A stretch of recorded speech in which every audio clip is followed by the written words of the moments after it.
Hey there, comic book fans. I'm back from the comic shop again this week, and it was a pretty big week for me at the shop.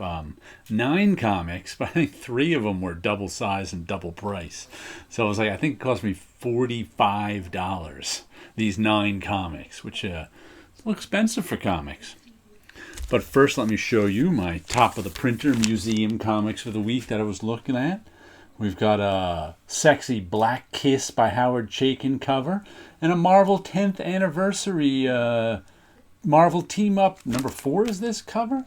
I think this is my oldest issue of Marvel Team Up. I've had this since I was a kid too. It was before my time as a kid, but I think someone gave it to me. And I see this cover a lot, like on YouTube. I don't know, for some reason this cover gets shown off a lot by people. Maybe because it's an early 70s X-Men cover, but it's one of those, it's in the box, so it's a Marvel 10th anniversary cover.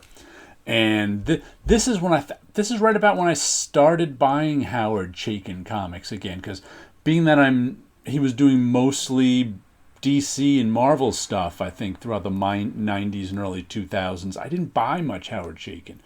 But when he came out with this, and he's been doing indie stuff for Image has been his publisher for years now, I started buying Howard Chaykin stuff on the regular again, and I was really glad. I enjoy Howard Chaykin's work. I just don't have much interest in his Marvel and DC work. But there you go. Those are the 2 that were on the top of my printer all week so I could look at them. Where is... Oh, I left my comic shop news over here. There we go. What do we got? Darkwing Duck, it looks like, is in this week's comic shop news. Dark Crisis... Gargoyles, we got all sorts of stuff going on. Gargoyles, isn't that old? Disney and Dynamite's Double Delights number 2, Gargoyles Looming. That's an old Marvel Gargoyles, so I don't know what's going on there, but lots of stuff to look at in this week's comic shop news. I always enjoy reading it and going through it. Occasionally find something that catches my eye. Oh, here's the first expensive one of the week. We've got Crossover 3D Special number 1. I have no idea if this... I think this is a reprint of number 1 or something. This is a $9 comic, the 3D one. Take a look at that 3D back. That's full color 3D, so... And it comes with the 3D glasses, so... I'll enjoy... I'm a sucker for gimmick comics, so... Matter of fact, let's pop this open and see if it's full color inside. Okay, let's do that. Jeez, come on, this is a little thin bag. It's supposed to tear easily. How come I can't get a hold of it? That's okay. I've got handy dandy scissors. I've been thinking about making a tour video of my drawing table because there's so much stuff on it. But I haven't made one yet. But I've been thinking about that. But my scissors are always handy on my drawing table. This isn't going to be in mint condition because people are going to wreck the corners pulling it out of this. Let's see. Oh yeah, it's full color 3D. This is a reprint of issue 1. Full color 3D. I'll let you know how it looks because this is only for looking at. Because I've read it already. I'd rather read the regular one if I was just going to read it. But for a fun 3D gimmick, hey, they got my $9. Damn, that's expensive. Then we got, I think Paolo pronounced this Promethe, 1313. I'm getting it because of the Sean Martinborough art. I'm a Sean Martinborough fan, but it looks like it's in the European graphic album format. And Ablaze usually reprints European graphic album stuff. But this has not shown up yet in a European graphic album format. So it's weird. It's by Andy Diggle and Sean Martinborough, based on a series and characters created by Christoph Beck, which I think he's got a series of European graphic albums, and this is a prequel to it. So it's weird. It's sort of this European-American hybrid comic. And besides fans of Sean Martinborough like me, I'm not exactly sure who's supposed to be buying it, but we'll see. Here's one I picked up off the shelf. We've got Jinx number 1. I liked this cover. There's also I think it's Francesco Francavilla cover, but I liked this one a little better. Vic Malhotra. I just kind of like, and it was funny. There was 2 It was a Vault comic, which I like, and I liked the art in this too. I just flipped it open, and it's an Archie Horror book. I kind of flipped through it and liked her face right there, that opening page. But I was deciding between this and a Vault comic, which I liked both covers and liked both art in between. The Vault comic had a woman on the cover too. I can't remember the name of it. But I was like, the Vault comic was $5 and this one was $4. I'm like, $4 one wins. So I picked up this one. It's probably going to go in my bought just for their covers section, because that's where I usually put these Archie one-shots that I get, because they're, where else do I file them?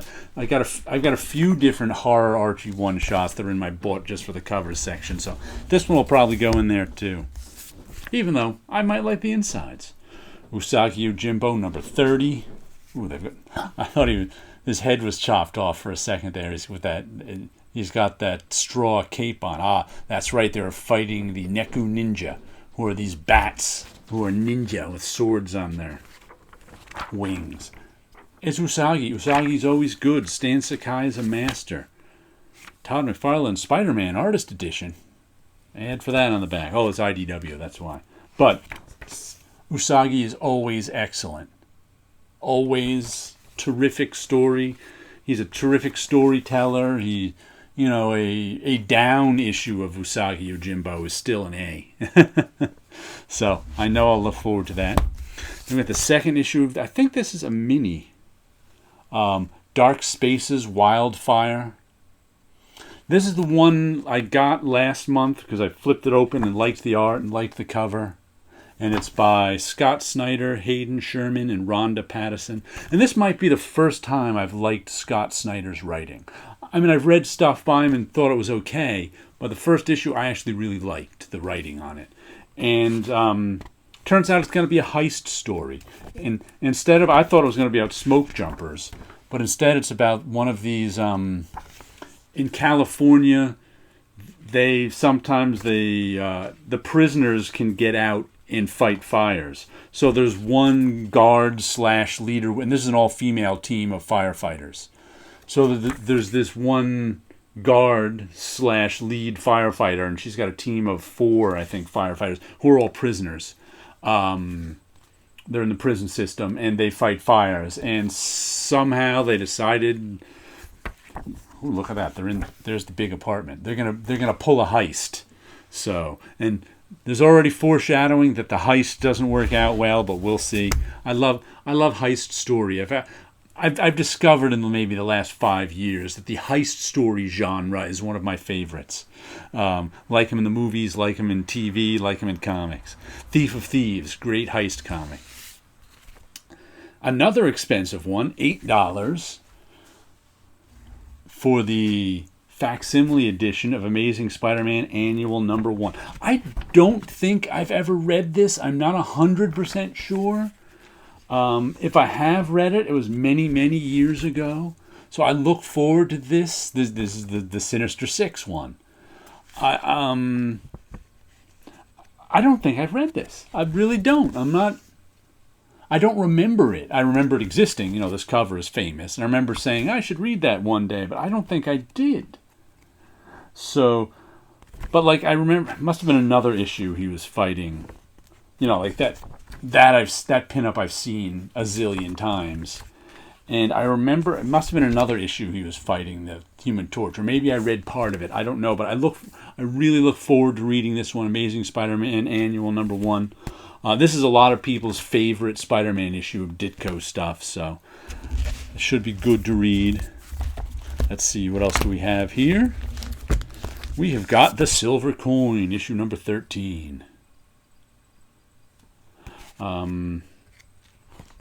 Yeah, every issue drawn by Michael Walsh and Johnny Christmas. This issue was written by, I just looked at. Different writer every issue, and they're horror stories.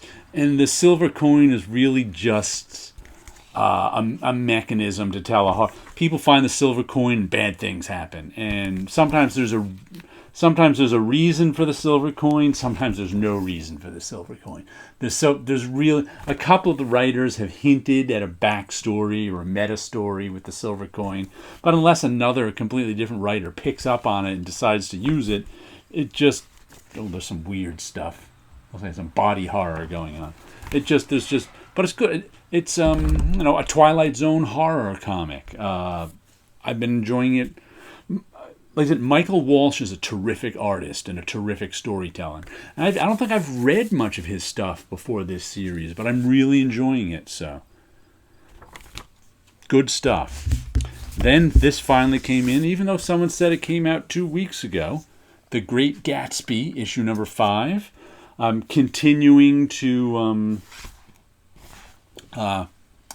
do my Great Gatsby illustrations, but I'm loving it, loving this adaptation of Great Gatsby. Like I said, I'm illustrating my own Great Gatsby book. Since it's in the public domain, anyone can do it. But terrific art by Jorge Coelho. Adaptation by Ted Adams, writer F. Scott Fitzgerald. Color flats Inez Amaro. Lettering design Robbie Robbins. The artist does the finished colors on it too. But I'm really liking this artist. He's a Portuguese artist who's really well known over there. Paolo tells me. Second time I'm name dropping Paolo. Check out our Friday night show so you can hear from him too. Bikini Atoll. Bikini Buttocks. I don't know what that is. Written by screenwriter Christopher Beck and art by Christopher Beck. He's the one who wrote the Promethe stuff. So maybe it's a series of movies this is based on because it says he's a screenwriter. Interesting. Two books colliding into each other. There you go. But I know I'll enjoy this Gatsby, except I don't know what this cover is. There's no scene in Gatsby like that, so I'm not sure what this cover is, but I enjoy that cover. And the last thing I got, here's another of the expensive ones. Jimmy's Little Bastards. This is an $8 one, but it's one of the Aftershock oversized graphic album ones by Garth Ennis and Russ Braun. And I remember getting the first issue of the regular comic series years ago, Jimmy's Bastards. And I was going to put it on my pull list, but I somehow never did. I don't know why. I just didn't. It's sort of a James, like this. I only read the first issue back then and enjoyed it. And it was sort of a James Bond parody-ish book. It was a lot of fun. So we'll see. Russ Braun's art is really nice. So we'll see how I think these are 40 pages for $8. So that's about the price of a regular comic. Let's see if we go. And I like, despite me not liking square-bound stuff, I like the oversized nature of it. So where is The Spy Who Loved Everyone? There's the original Jimmy's Bastards. For Britain's top spy, it's payback time. So, if you want to read the first one, it's in a collected edition, but I'm going to be reading this one. All right, let me show you a little bit of my artwork. I finished a big ink drawing for the first time in a month or two. Here we are walking through some sort of strange reflected dream. This is my asymmetrical symmetry, because it looks like it's symmetrical, but it's not actually. You can see that dress ends there, that dress ends down there. These two dresses aren't quite the same. These two faces aren't quite the same. It looks like it's symmetrical, but it's not. Let's give you a close-up on some lines. The little dungeon doors in their dresses. Lots of little lines and faces. And if you want to see some in-progress shots of these, click on my Patreon link down below. It'll bring you there. You can see.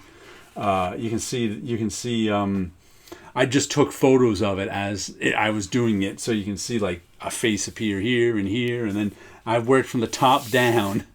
You can see everything, and then I like filled in a lot of the blacks and a lot of the lines and grays. But you can see that yourself if you click on the Patreon link down below. All right, so there you go. We got some comics, we got some art, You guys have a good week out there.